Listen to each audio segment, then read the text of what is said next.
Welcome to the Insomnia Project. Sit back, relax, and listen as we have a calm conversation that will hopefully be less than fascinating so that you can feel free to drift off. Although, with my guest, I don't know if anything can be less than fascinating. He's one of my favorite people in all the world. You can hear him laughing in the background. I'll introduce him in just a second. I want to thank you for joining us. We hope you will listen and sleep. I'm your host, of course, Marco Timpano. Follow us on Twitter at Listen and Sleep. And of course, follow us on Instagram as well, because I'm trying to post videos and polls and all those things. I have my friend Christine helping me with that. So, and thank you for listening. It gives me great pleasure to introduce all the way from Las Vegas, a dear friend, Derek Shipman. Welcome to the Insomnia Project. Hello, thank you for having me. Derek, I'm just so thrilled to have you. And Me too. I start all my shows with all my guests saying the same thing. But truly, Derek and I were in a Second City show together, and we performed really all over the world together. Yeah.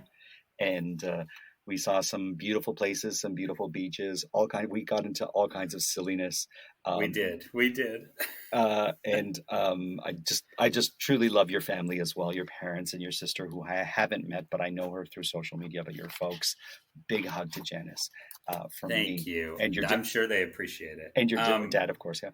We also had the fortune of working together during the height of Harry Potter. Oh, yes. Like as the movies were still coming out, which was really great.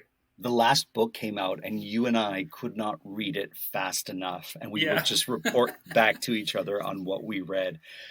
Something my listeners might not know. I'm a big Harry Potter nerd and a big fan. And I think you are too. Is that safe to say? I am. Yes, I am. At one point, you and I had wands that we had fashioned ourselves and were casting spells on the ship that we worked on. So that was a lot of fun too. And I think it's the way to go. I don't want to disparage Universal Studios and their fantastic wands, of course. I think fashioning your own wand, you know what it's made of, you're more attuned to it. You build a connection with your wand, and it doesn't have to look great. It just has to feel right in your hand. Yes, that's exactly it. Yeah. So of all the spells that we cast, which is your favorite, and which would you be able to have which do you wish you had the power to continue to cast? I think the most valuable one that we cast was Wingardium Leviosa. And I think that both in theoretical practice, it would be very handy. It would do a lot of damage to the crane industry. True. But it would be very handy. But in practicality, when you fell through that bed, it was a sight to see. I will say that. It was the best spell we cast. Now, speaking of spells, you are a lighting technician, designer, practitioner. I don't know if practitioner, lighting practitioner. I love that term. I like it. For a huge show in Las Vegas. Yes, I run.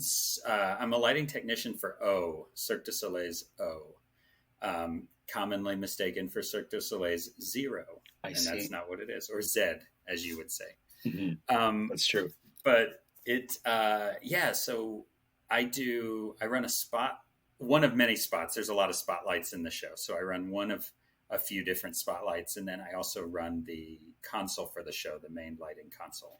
And if I'm not mistaken, and I've seen it, and it's fantastic. So if you have the opportunity to see any Cirque show, really, I would really strongly recommend it. But is one that is involved in water and tanks, and water is a main theme or protagonist in the show.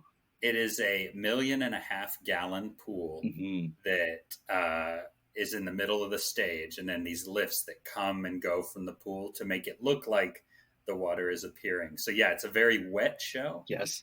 Not always super good for lighting. But really? We manage. Is water hard to light? Water's hard to light, and it's hard on the equipment. And it's also, everything has to be GFCI'd. Which is like when you're in your house and you have that light switch with a button on it that's like test or whatever, that's a GFCI, and its purpose is to, like, if it gets wet at all, it shuts that down. I see. Okay. It shuts down the line faster than your breaker does at the breaker box to save your life. Right, of course. So everything at O that's anywhere near that pool has to get a GFCI on it, which can get tricky because they're very sensitive. Sure, of course. So does that mean sometimes your lights could be triggered even when it is in a situation that really it needs to be triggered? Absolutely. Like we could lose a couple lights just because the GFCI was very sensitive and it just went, which we'd much rather have than actually someone getting hurt. Of course. So yeah, and then just humidity in the air can be really tough on some of the lighting fixtures. We also have a man in the show who lights himself on fire every night. Okay. And his soot gets up into those lights. Oh, I see. Well. Okay. I never thought soot would be such a problem. Who knew? I guess water and fire. I guess if you were a chimney sweep, you would know. You'd be like, that's the first thing you should watch that show and you're like, oh, I know what's going on here. That's how they all sound. Yes, of course. Our UK listeners is really going to love that, Derek. Now, let me ask you this. What is your favorite light to use, whether or not you use it in the show, this current show you're working on? That's a really good question. There's a lot of types of lights. Okay. There's spotlights are called that because they're meant to do a really sharp edge spot. Right. And kind of isolate an area of the stage. And then your floodlights do more like wide floods. So it's like we want to fill this whole area with light. They tend to be more ambiance, and spotlight tend to be more whatever's happening. But there's a whole new world of lighting because of LEDs. Sure. That has changed the industry. So before everything was what we call incandescent, your basic filament, electricity goes through a filament and makes it glow. It's not super fast. It's as controllable as it can be, but it's not like instant. So when you kill those lights, you have this like afterglow that kind of slowly goes out. Sure. So you can pull lights out quickly, but there's still you've probably seen it in a theater before. There's still like this fade, but LEDs are on or they aren't. Oh, I see. And so it's like boom, boom, which is, it just allows for a whole new world of things. And also heat, like all the hard parts about incandescents. They take a lot of power. They get really hot. LEDs, you can put them in different places. We have this spot so down in the bottom of the pool, there's a tunnel, not dissimilar from like SeaWorld. I see. Okay. And you can go down there and you can see the underwater part of the stage. And that's for maintenance or just watching things. But we put lights down there so we can glow the whole pool. Sure, of course. We used to use regular incandescent lights. And when the thing was first built, somebody put a light really close to one of those panels. And it was a regular stage light, but it got hot enough that it warped the wall there. Oh, wow. And so if you're ever in a situation where you can go to O and they're still doing the tours, you can go down there and see this bubble in the wall. And it's safe and it's fine. Sure. But you're like, one light did that. A very basic light did that. So that's like the effect that heat can have sometimes. So the LEDs just don't have that heat. Right. And you can put them anywhere and you can run them on the same power that you would run a light bulb at home, which means all of a sudden your theaters are popping up in a place where you wouldn't expect a theater to pop up because they don't need massive amounts of power. So you can turn almost any empty building into a theater with LED lighting. And you don't need that headroom that you would need in traditional theaters because of the size of the incandescent lights. Is that fair to say? Well, the size isn't wildly different. They are smaller for sure. Okay. But it's, you don't need, if I can plug 6 fixtures in and they each only take 60 watts, that's like having 6 light bulbs versus like 6 fixtures that take 500 watts. And now you're trying to figure out how to disperse that power on your breaker panel, how to best do it. Instead, you go in, you flick a light switch and they all come on and you control them from your console. So you can put that anywhere. They also usually Size is similar, but weight can be a lot less. I see. So, you're not hanging at quite as big a light. But yeah, it's a really interesting world. So I'm fascinated by that stuff right now. Sure. Because it's new enough. There's also, I've heard of a remote control for big spotlights. So you sit in a truck somewhere off site in a chair like a gamer, right, and you just control the spotlight, and you have a camera on the light that gives you your position and stuff, and you just run it from a whole nother position comfortably. Wow. And then you don't have people sitting in the rafters buckled in sure, where they could fall. You've got like just people comfortably sitting all together, and they can talk to each other and kind of coordinate. And I think I've never used one, but I think that's a fascinating thing. Oh, that's wonderful. Tell me about your console. So you have a console in front of you. How many buttons or knobs do you have the ability to tweak? Quite a bit. Okay. Quite a bit. So everything is done with touchscreens at this point. So you have your console with your basic buttons that you're always going to need. And those are like number buttons to put in different numbers and all these command buttons. And you have your go button for go or stop to go through cues. You got a fader wing, and the fader wing can be loaded with almost anything you can think of. Wow. And they slide up and down. So you could run a whole show. If your show only had a certain number of cues, you could run a whole show off of just fader wings, right? Or faders on a fader wing. Then you have dials. Those are mainly for your moving lights. So these are lights that move independently, and you control them again, kind of like a video game. I see. You turn the light on, you move it where you want it to be, and you set that in the console as that's what we want that light to do. And that's really an incredible thing, because one light can do 20 jobs versus hanging 20 different lights. So that light in this scene can be here, and then later in the show could be over here. Right. And then it could be over here now, and it can do all these different looks within itself. It can do all these colors. And so those are pretty incredible too. And you can run all those from the console, and you just use these little dials and you set it where you want it to be. And then you tell the console, don't forget what we just did, because that's awesome. That's what we need tomorrow. Yeah. Right. Do it again tomorrow, right. Console. Okay. But let me ask you this. So the spot, is there someone manning this, or is it, I shouldn't say manning, yes. but is someone controlling the spot, like actually physically moving the spot, or are they doing it from a console?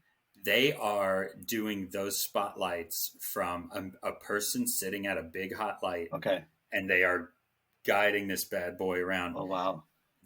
We have 4 lights that are at the front, and they're up in the light booth with the console lot.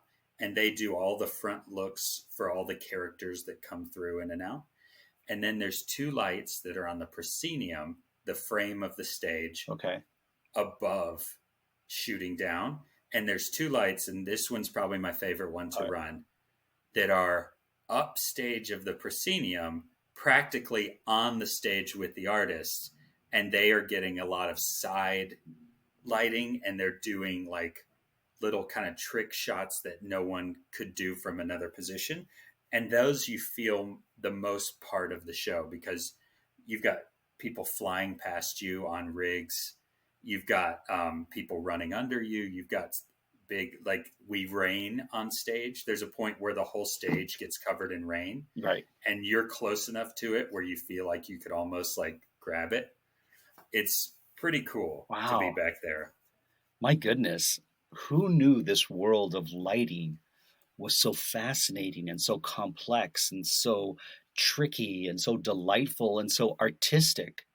I think lighting is one of the underappreciated art forms. And when it's done well, you don't notice it.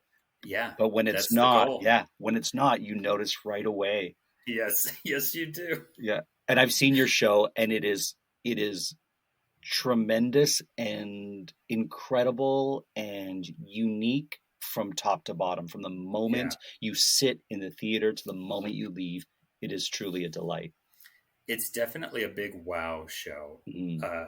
From the top of it, right away, they do some pretty big effects, and there's just a lot happening. You can work at the show for a year and not have noticed something. Wow. And then someone's like, hey, when so-and-so comes out and does this, and you're like, that doesn't happen. Right. And you're like, yeah, it happens while you're doing this other thing. I see.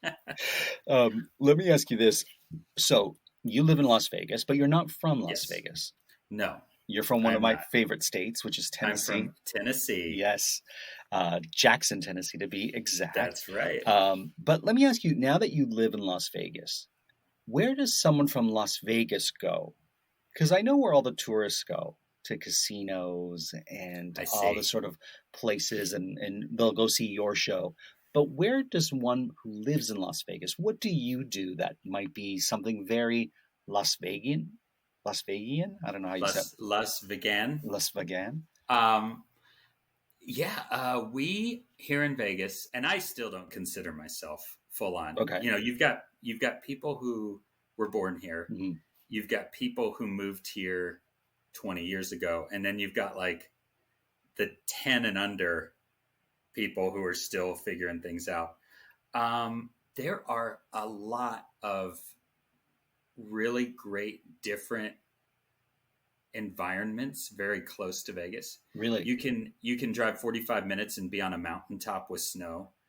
You can drive to a beach not too far. Like, it doesn't take too long to drive to like a beach. A beach in the desert? No, like we're not that far from getting through to like LA to the beach. Okay. And then there's just a lot of like weird stuff like that I think people who lived here a long time take advantage of, and I haven't yet. Okay. Is like, oh, we when we have a 3-day weekend, we go to this place. We go to Zion, in Utah, and it's beautiful. And I've never been to Zion. I see. So I think there's a lot of that. As far as like locals don't go to the Strip. Right. And it's not that the Strip isn't great. It's that it's a lot. Like, to drive on the Strip and fight the traffic is a lot. So it has to be worthwhile. And the Strip, for our listeners, if you're not aware, is where all the hotels are lined up on either side of the street. That's where the main action is of all the big hotels and casinos you may have heard of that are in Las Vegas. Right. Usually if a local goes down to the Strip, it's because they got tickets to a show. I see. And they're going to see a show, because the locals do see the show. Sure, of course. I would say there's a few things in town that are really cool. We have a Meow Wolf now. I don't know if you're familiar with idea. Meow Wolf. This is great. I love it. Meow Wolf. Meow Wolf is like this giant art installation. And ours is a supermarket, and you go in and it's just like everything's off and weird. And then you walk through this wall and you go into this like art exhibit thing where everything, you can touch things and there's lights everywhere and stuff. So it's just like an experience that's been put into town recently, and it's a huge draw for locals. Oh, wow. There's some stuff that you still get giddy about. Sure. The canals at the Venetian, right? Like you can ride those every day and they're still really fun, right? The Bellagio fountain is always cool, right? There's a lot of local arts and local theater. First Friday is a big deal in Las Vegas. Well, what's that? It's an arts festival every first Friday of the month, in this little art nook in town, Art Square. They have all these live performers and circus people and street performers, and then they bring in a bunch of food trucks and stuff, and it's just a really cool artsy thing that Vegas does. You have a lot of artists in town who have sold out, for lack of a better term, like they've sold out to the man, and they do their art on the Strip for big money, but then they come do their cool, unique art at our First Friday. So that's really fun to go see. Where does a vegan go in Vegas? Oh my gosh, there's a couple of places. I am not a vegan, so I couldn't list off the names of some of them, but there are great vegan restaurants in Vegas. I have some friends who are vegan and they've talked about it. Like they have a couple places that are really big time. I just needed to say that. I wanted to say vegan in Vegas in the same sentence. A Las Vegan, yeah. A Vegas vegan. What's your favorite jam? Like eating jam? Yeah. My favorite jam, it has shifted in my life. Okay. My favorite jam is red raspberry jam. Okay. But it used to be boysenberry jam. I see. And I think everyone loves a good plum jam. I mean, it's plum season now. I have about 60 plums in my refrigerator, and talking to you, I was like, I should really make some plum jam. Ready? Yeah. Ready to jam? Yeah, I'm ready to jam. My grandmother used to, every time she visited us, she would bring California boysenberries all the way to Tennessee, and she would make jam at home, like in front of us. And I thought that was such a cool process. What was your grandmother's name? Josephine. And what is your fondest memory of your grandmother? Hot biscuits. Oh, wow. She would, there's a lot. Okay. She was a lovely person. My dad's parents were just like, they made that time, like they visited multiple times a year. They lived in California, but they flew over all the time, and they would stay for a big chunk of time. My grandmother would make fresh biscuits in the morning, and she would get them in the oven and get that smell going in the house. Right. And then she would wander around the house going, hot biscuits, come get them, hot biscuits. And she would do that until somebody finally got up and came out. And that was one of my fondest memories, I think. Oh, that's wonderful. Now, we've talked about lighting and we've talked about Cirque and Las Vegas, but we haven't talked about the fact that you're one of the funniest performers I've ever had the pleasure to see on stage, to perform with, and also to watch on the net as well. And you do a fantastic turn with a friend of yours or a colleague of yours, a peer of yours, and it's called Stinky and Bunny. Can you tell us a bit about that? Well, first off, thank you so much. And that means a lot to me coming from you, because I feel similarly. I feel like you're someone who always made me laugh when we did shows together. And I always was surprised by the things that would come out of your mouth. And it would always inspire me.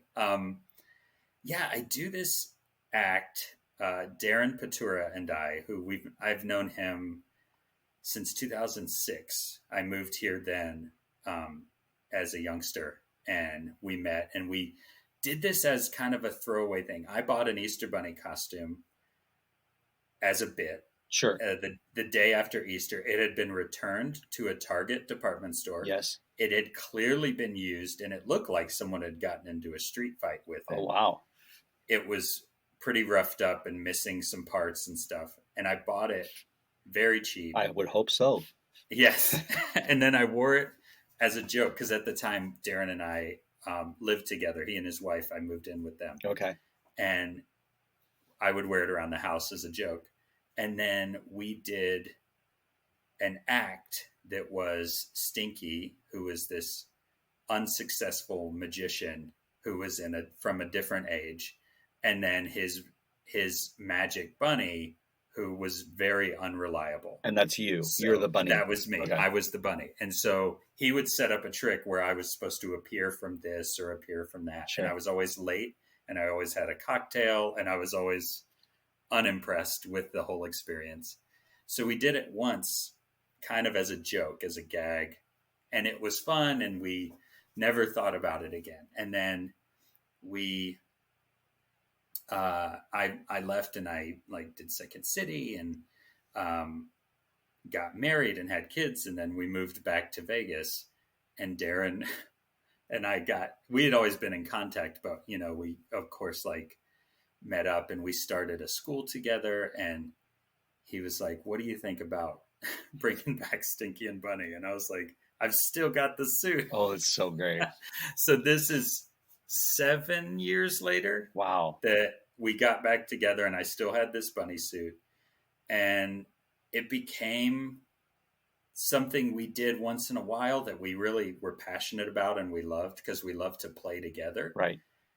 And we made some videos, and then we found ourselves with a lot of time at home, and we realized, like, what a great use of this time to do a weekly show.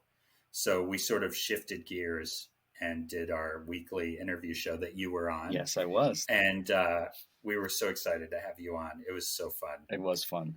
But yeah, it became a thing that we really fine-tuned the characters, and we found who they were. We used to be very mean. Oh, really? And we sort of got away from that and kind of found this this like brotherly ribbing. Instead of being so crude to each other, we sort of found this thing where we give each other a hard time, but you can tell the characters really love each other. Yeah, for sure. Yeah, it's fun. It's a good time. Well, listeners, if you'd like to check that out, you can go to stinkyandbunny.com. I'll have it in the show notes so that you can check it out and you can see what Derek does in a 7-year-old bunny suit that really is rough for the wear. And yes, it is. It's really fun. It's really funny. It's a great time. So I invite you to check that out. I mean, Derek, I could talk to you for hours and hours, but we're coming towards the end of the show. Is there anything? No. Yeah, is there anything that you would like to talk about, or is there anything that you have questions for me? I guess I don't know. Yeah, I love what this show is. I love what it does for people, and I love being part of it. I hope somebody falls asleep to me talking about lights. Oh, I'm certain. I'm certain people have. And because I will often get notes from people that say, "I find you so funny, and yet I fall asleep." And I'm like, "That's great." One of the things that we've always said about this show is that it's the only podcast that we hope you never reach the end of. That you end up, not ever hearing what we're talking about at this point. And if you do, great. Thank you for being with us all this time. We really do care about you. And there's people who listen because they want to just chill and relax. And we're happy to have you to the end. So don't think that you're not as important as those who are able to drift off. And thank you for being with us. Derek, thank you so much for being a part of the show. Thank you for having me. This has been so nice. Derek was so kind to fetch a microphone because I said, "Do you have a microphone?" And he went into the quietest spot in his home, which is the bathroom. So I'm sure you're uncomfortable as well. I'm doing all right. You're doing okay? You're doing okay? Well, thank you so much, Derek. We hope to have you back. Thank you. I would love to. And until then, we hope you listen and sleep.